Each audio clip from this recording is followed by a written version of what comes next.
سعودی عرب کی وزارت حج و عمرہ نے اعلان کیا ہے کہ ہر شخص کو رمضان کے بابرکت مہینے میں صرف ایک مرتبہ عمرہ کرنے کا حق ہے اور اسے دوبارہ کرنے کی اجازت نہیں ہے۔ اس پابندی کا مقصد یہ ہے کہ اس سے ہر کسی کو عمرہ کرنے کا موقع مل سکے۔ سعودی وزارت نے کہا کہ رمضان میں کافی حد تک ایک عمرہ کرنے سے دوسروں کو سکون اور آسانی کے ساتھ اپنے مناسک ادا کرنے کا موقع ملتا ہے۔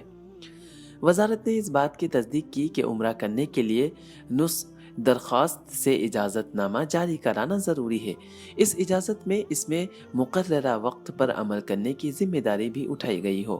عمرہ کی تاریخوں میں ترمیم کی کوئی اجازت نہیں ہے، لیکن اجازت نامے کے وقت میں داخل ہونے سے اور نیا اجازت نامہ جاری کرنے سے پہلے عمرہ کو منسوخ کیا جا سکتا ہے۔ عمرہ کے لیے وقت کی اجازت وقتاً فوقتاً اپ ڈیٹ ہوتی رہتی ہے، اور اگر ریزرویشن کے لیے اپائنٹمنٹ نہیں ملتی ہے تو تلاش کو بعد میں دہرایا جا سکتا ہے۔ یاد رہے، وزارت حج و عمرہ نے اس سے قبل نسک اپلیکیشن کے ذریعے رواں ماہ رمضان المبارک کے لیے عمرہ اجازت نامے کی دستیابی کا اعلان کیا تھا۔